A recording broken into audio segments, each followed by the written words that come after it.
We've got for our first session at the Solicitors Regulation Authority stand. My name's Ben Fisher. I'm Head of External Communications at the SRA. We actually didn't have a budget for getting bouncers in for today, but we may have to reassess that. It's brilliant to see so many of you here, and just the quick thing to note that these sessions are actually going to be streamed live on both our YouTube channel and also on Twitter. So there's two things there. One, if you really can't hear from the back, you could either go off and get on the Wi-Fi and watch it, or those sessions will then be archived. So if you have to leave halfway through or you can't attend some of the later sessions, you can watch those sessions afterwards. But it's great to see so many of you here for the first session. I'm just going to introduce the star of the event, so to speak, for this session, which is Richard Williams. He's a policy associate here at the SRA. He's been here for 7 years now, and he's worked on a variety of different projects, including some of our work to improve information about work in the youth courts, as well as our continuing competence work. But also Richard was actually a key player in helping develop our price transparency proposals and rolling out our digital badge. And Richard's going to be talking about that today. But of course, we do also want to get interaction from you guys, so be thinking about your questions, and let's see if we can, after Richard's done his presentation, get through as many questions as possible. So over to you, Richard. Thank you, Ben. Can everyone hear me? Feels like we're at Butlins or something, doesn't it, a little bit? Thanks for the introduction, Ben. I'm here to talk about our transparency rules, which in effect are designed to help people access legal services by making more information about solicitors and firms we regulate available to them. But just before I go into some of my slides, I just want to get a sense of who's in the room. So put your hands up if you're a solicitor. That's nearly everybody. Put your hands up if you work as a co-op in a firm. Okay. You might be doing both there. And put your hands up if you're involved in helping firms comply with any of our regulations. Okay. Well, okay, it's a good split there, and hopefully what I'm about to go through will kind of touch on those three key areas. But before I start, I want to spend a few slides talking a little bit about consumer behaviour when it comes to choosing legal services and choosing legal services providers, because I think it's really important in setting the kind of backdrop and the environment for why we introduced our transparency rules. So this is an area over the last sort of 3-4 years we've been really engaged with. We've engaged with over 5,000 members of the public and over 5,000 small firms. And what we were doing there is just trying to get an idea and a sense of what goes through their mind, what they take into account when they are looking for a legal services provider. As you can see on the slide here, that people have an appetite to shop around for legal services. Our research shows that 71% of those people we kind of engage with spend more than an hour researching a solicitor, a firm that they intend on instructing. That's, I'm sure you'll agree that's quite a large number there. And 2/3 of those are quite prepared to consider more than one provider. And I think they take into account a range of factors when it comes to looking for a legal services provider. I think really importantly here, price isn't the most important factor that they tend to take into account. Reputation is, and obviously solicitors with the brand and the title solicitors and the codes and the ethics that come with that puts you in a really good position in terms of what consumers are looking for. They also take into account location and recommendations. So there's a whole range of factors they take into account. But they don't always find what they're looking for. Now, as you can see on the slide there, only 15% of the people we interviewed found price information they needed. And only 18% of firms we regulate, and we regulate over 10,500 firms, had price information on their website. Now, I know I said price wasn't important, but why this is an issue for us is the impact, really. What this tends to do is mean that individuals, consumers and clients think that the services that solicitors provide are unaffordable. And we've done research into that as well. And we found that actually people tend to think that in the absence of price, that the prices of solicitors are often up to 25% more expensive than they actually are. And that puts a barrier for consumers. It means that they think legal services are unaffordable, they can't access the services, and ultimately they don't get the legal services and the help that they need. So as a kind of public interest regulator, we have a regulatory obligation to help people access legal services. So, what we're saying here is that it's lack of information, and lack of price information is a barrier to people getting the legal help that they need. So as part of our transparency rules and our better information work, we think we need to address this, and this is how we intend to do it. So in terms of what we will ask firms we regulate to publish, we'll ask them to show price and service description for key services. And I'll come on to what those key services are in a short while. I'm sure you're aware of them now. We'll also ask firms to publish their complaints procedures, and it's not just your complaints procedures. We're asking you to publish information about how clients can complain to the legal ombudsman and also to ourselves. We, as the regulator, will provide a digital badge for firms to use on your website, and I'll come on to discuss what the digital badge is shortly. And we'll also launch an online digital register about firms and solicitors we regulate. So what you've really got there is a kind of package of measures which are designed to give people more information about solicitors and firms we regulate. So as part of the development of this work, and also speaking to firms since we introduced our price transparency regulations on the 6th of December last year, we've identified lots of benefits. So I just want to kind of run through them for you now. I suppose it makes sense, really, if a barrier to people getting the legal help they need is a lack of information, that if you put out more information, they're more likely to get the legal help they need, or at least shop around for legal services. So we think there's opportunities, and we're told by firms we regulate that there have been opportunities for growth and expansion, attracting new clients as a result of putting this information into the public domain. But it's not just necessarily about price either that drives that attraction of new clients. If you're talking about your services and the services you offer and how you deliver them, that's an opportunity for you to explain what's so unique about your firm. Now, going back to kind of those early slides, 66% of people are quite prepared to have a look across a range of providers. So, the market is competitive, and you know that. So putting up information about your services, what you do, how you do, and what makes your firm so unique is a really good opportunity to kind of differentiate yourself from the competitors and from other legal services providers. Because if you're not doing it, someone else will be doing it. Over 25% of all complaints to the legal ombudsman are based around costs, escalation of costs, a lack of clarity about costs. Being really clear at the outset about your price, and it doesn't have to necessarily be to the nearest pence or pound, but giving an expectation that's clear to consumers about price will help you manage those expectations and help you reduce complaints. We've spoken to lots of firms, even before we put our price transparency regulations into effect, who advertise price. They have very low levels of complaints when it comes to costs. And there's opportunities for market differentiation. I've talked a little bit about that around price, but actually the digital badge gives you an opportunity to differentiate yourself from firms and organisations that we don't regulate. The market is very competitive. You have unregulated providers, regulated providers. What the digital badge will do will send a very clear and visible signal to clients that your firm is regulated by us. And with that regulation comes high standards, comes regulatory protections. We've done research into how clients and consumers would look and take into account a digital badge in making a decision about a provider.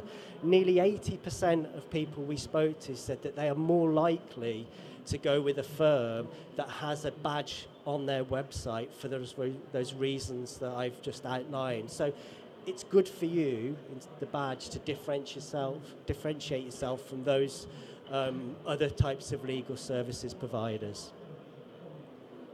Okay, I just want to drill down now in a little bit more into sort of the detail of what we're expecting.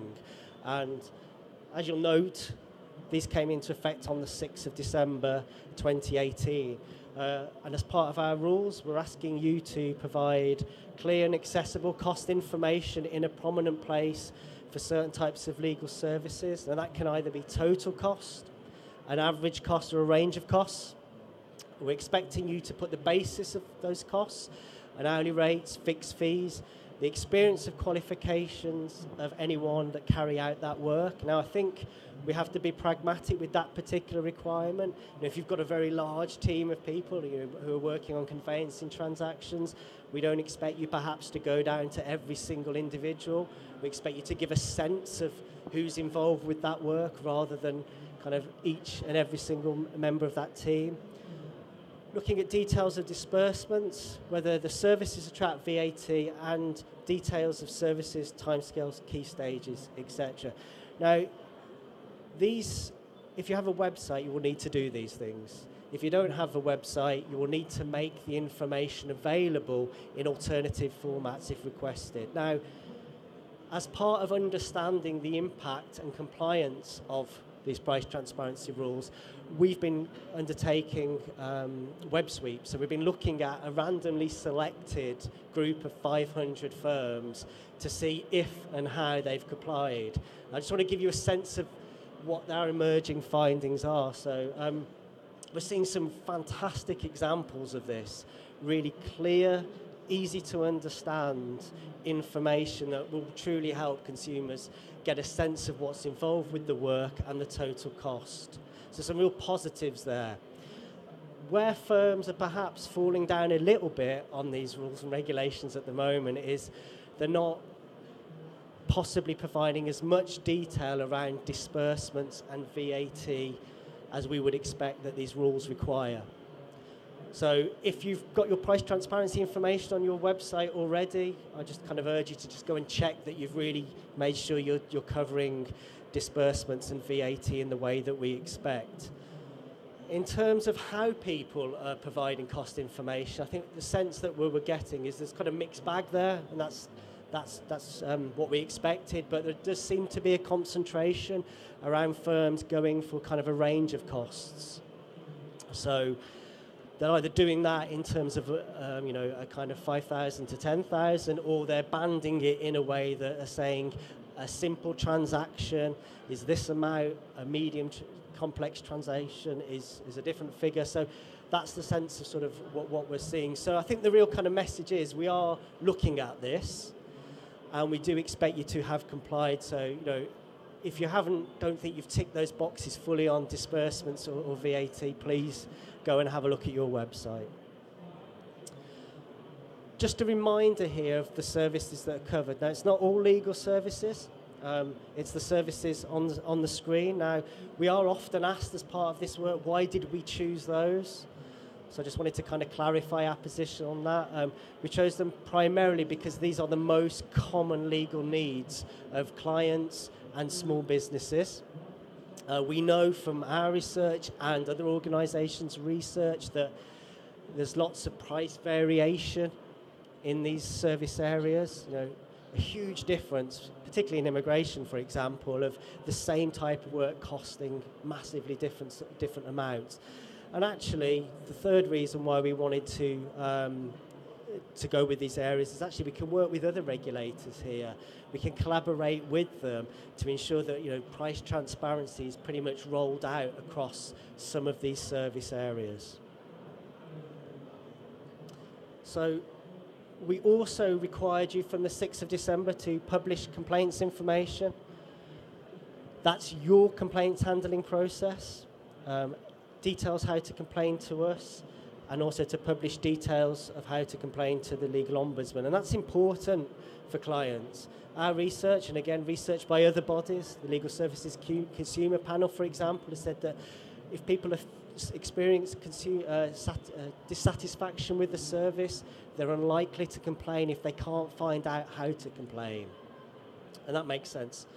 Again, as part of the web sweeps that I mentioned in relation to price, we're also looking at this.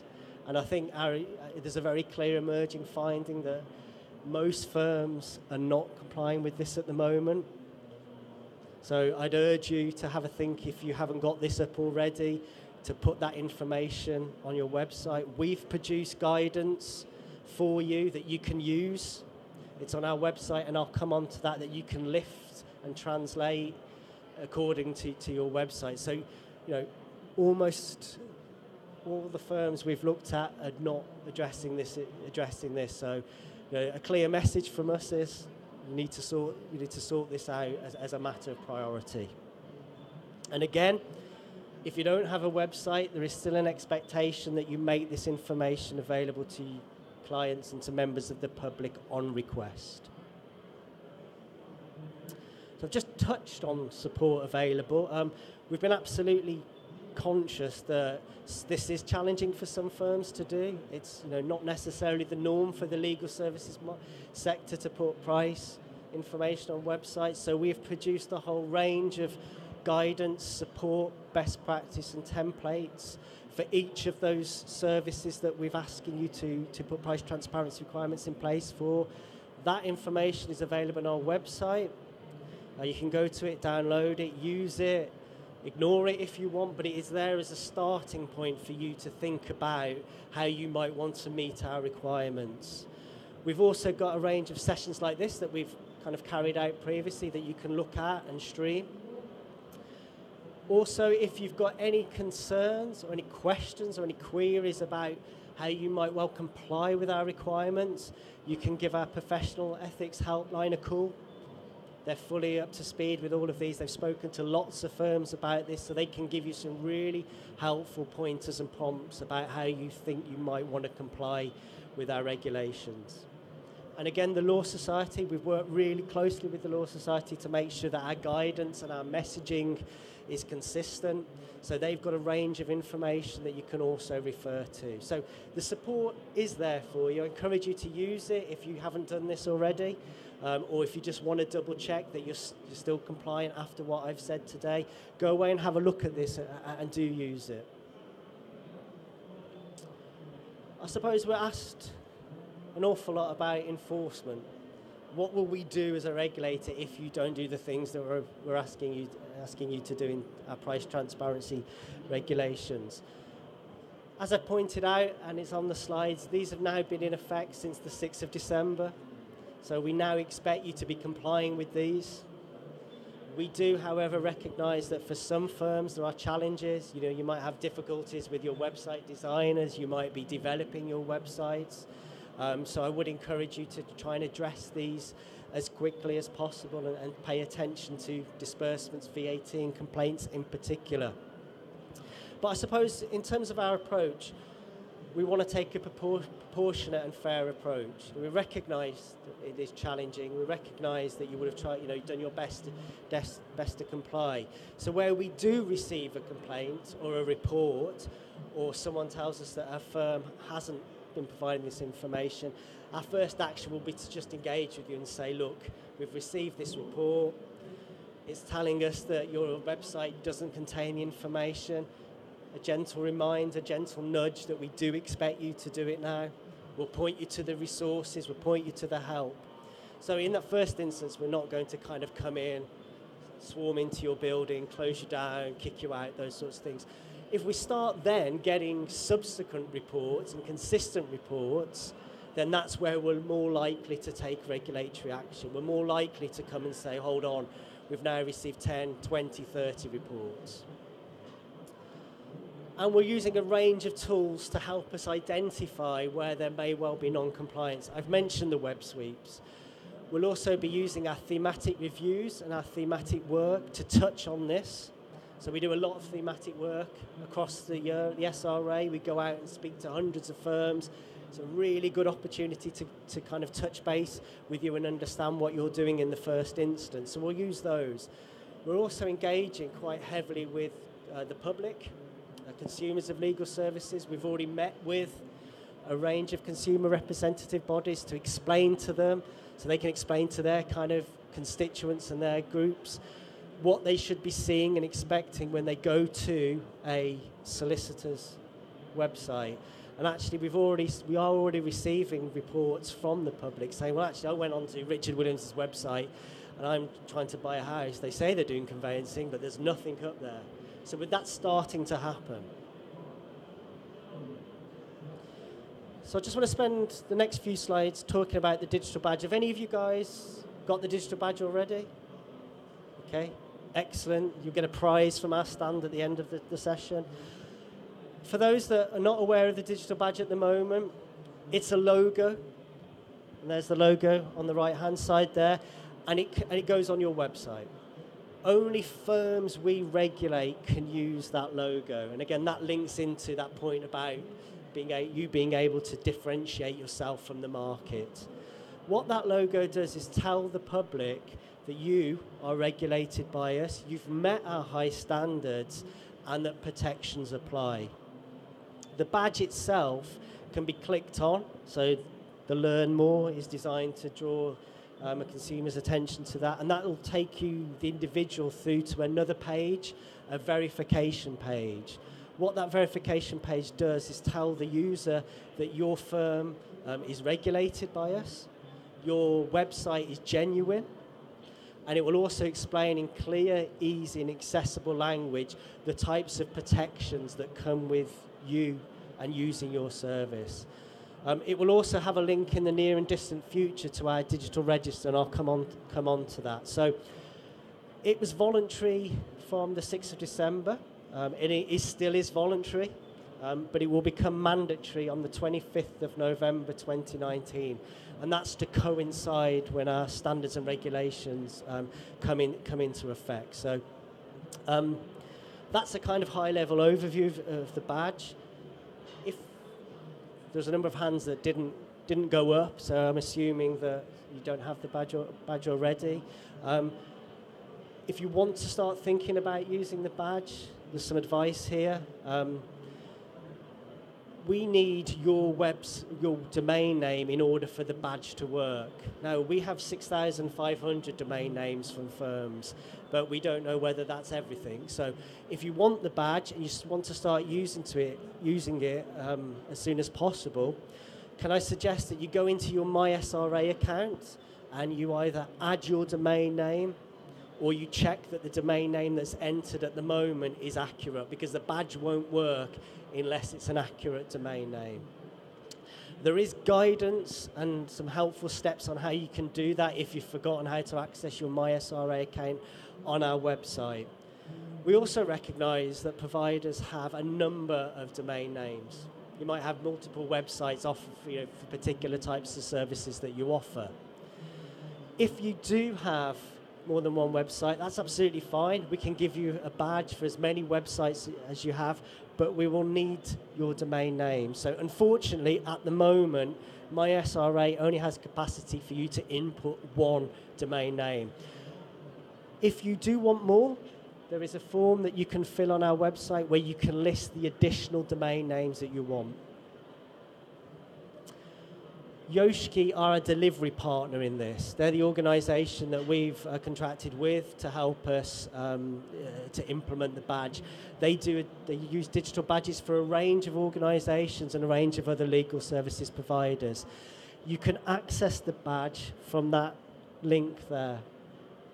There is very clear, easy information about how you get the badge. Essentially, it's cutting and pasting a snippet of code and sticking it into your website. I don't know how you do that. I'm not technically minded, but the people that I've spoke to have said it can take, it's 2 or 3 minutes. There are Q&As there, and there's help if you need it. So Yoshiki have put online a range of support, FAQs, guidance. They have a ticket system, so if you do have a particular query, there's a chat facility, you can ask it and they can give you an answer there and then. And again, you can have a conversation with our professional ethics helpline. In terms of take-up so far, given it's voluntary, our figures as of last week suggest that up to 40% of firms we regulate have already downloaded the badge. That's quite a large number given it's a kind of non-mandatory requirement at the moment. And certainly the people that I'm speaking to are doing it now because they can see the advantages in what the badge brings in terms of signalling to consumers that you're regulated and the high standards apply.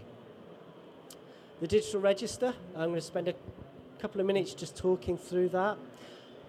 We already publish a range of regulatory information on our website, but it's very difficult to find and it's not in one particular place. We have our law firm search, which enables members of the public to verify a particular solicitor or firm.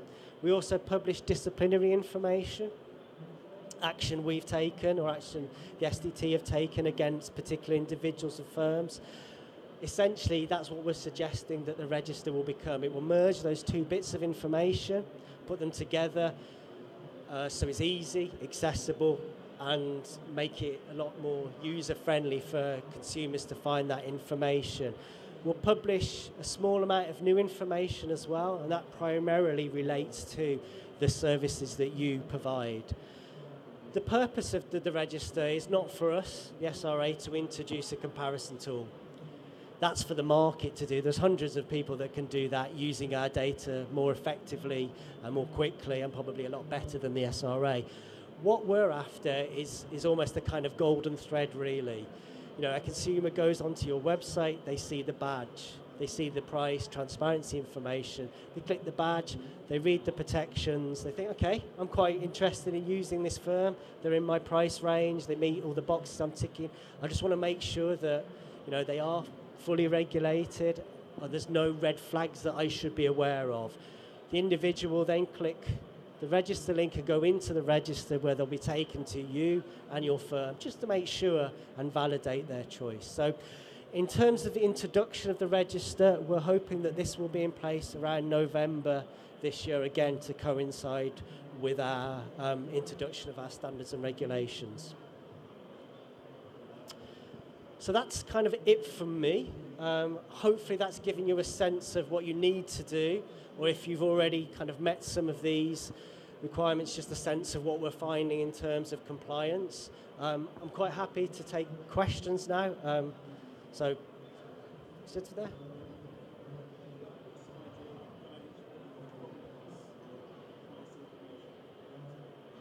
It's a really good question about prominence.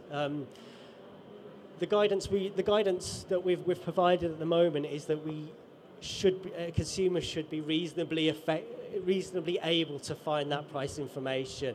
I suppose it's easier for us to say not what we expect rather than what we expect. We don't expect you to bury this price information 32 clicks away from your homepage. We don't expect you to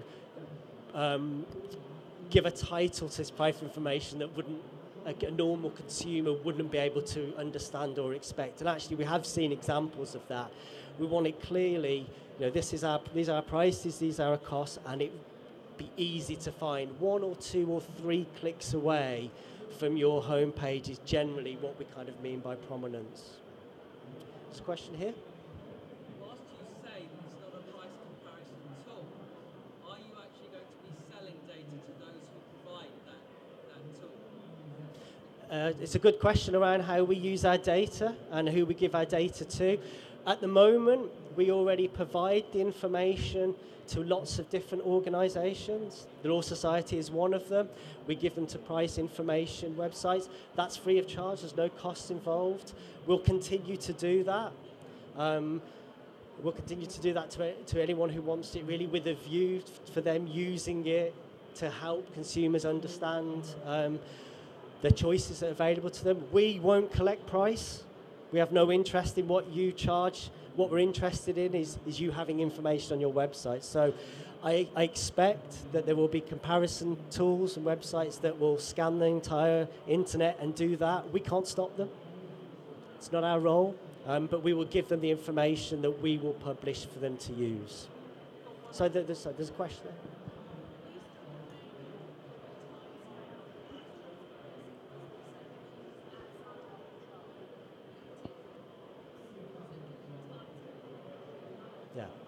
It's a really good question and a common question around how do I give a member of the public a reasonable idea around the timescale of a piece of work when there are so many factors that may be beyond your control. I think our position is that, you know, we fully recognise that. What we're after is in its broadest sense, giving a member of the public some form of indication. Now, if you know, just explaining that, you know, like a simple, you know, for example, a simple conveyancing transaction can take X amount of months, but there are a number of factors which may well lead to a simple transaction not becoming simple. These are likely to be X, Y, and Z, and then if we stumble across these or these come to fruition, it's likely to increase your timescale. So, you know, we don't expect you to say it's going to take 27 days, 14 hours. What we expect you to give a kind of a sense of how long it might take, and in particular, the factors that might well increase the time scale involved with that particular piece of work. So hopefully that answers the question. Any other questions? Anything from the back out there?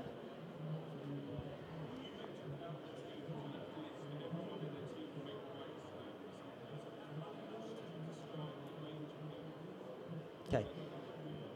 It's a good question around how can you describe the experience, the skills and knowledge of individuals doing the work, because that's what our requirement is.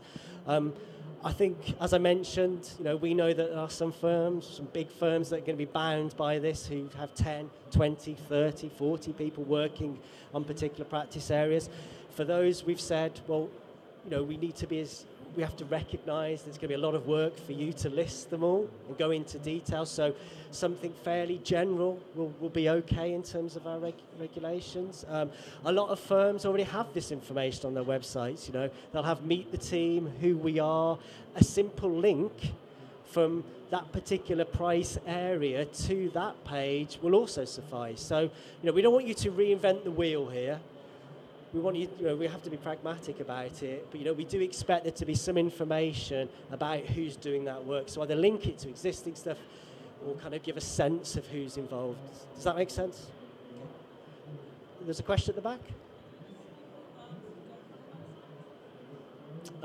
Not at the moment. Our web sweeps are obviously, as the name implies, we're looking at compliance with our regulations if you have a website. We'll also, further down the line, be looking at, through our evaluation work, how solicitors and firms without a website comply with those regulations. And again, that's still part of the message we're giving to consumer groups, that actually if you go to a firm, they don't have a website, you should still be getting that information. So, there's a question here.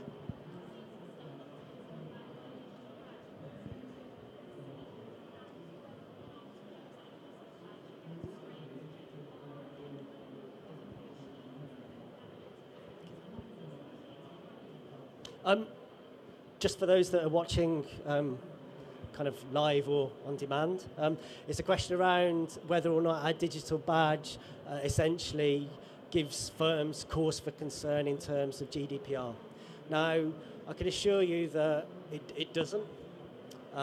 There is no information, personal information, collected through IP addresses from either us or Yoshki, our provider. There is no storing, processing, or collection of any IP data.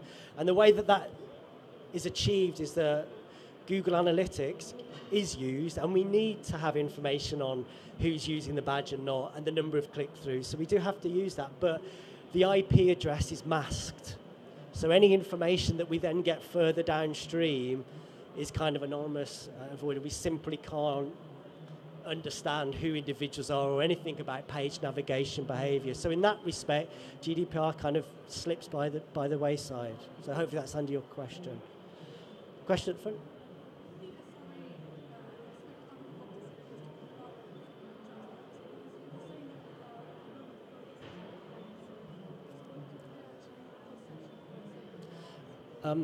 It's a really good question. For those that can't hear, it was correct me if I'm wrong, it's will we expect other practice areas from the ones that we've mentioned to comply with our transparency regulations? At the moment, we don't have any plans to extend beyond those areas, but we will monitor this and review this on an ongoing basis. So actually, we could require firms to do something in the future. But I think what's really important is happening, and what we kind of hoped would happen, is that firms are thinking to themselves, well, actually, we offer a whole range of services.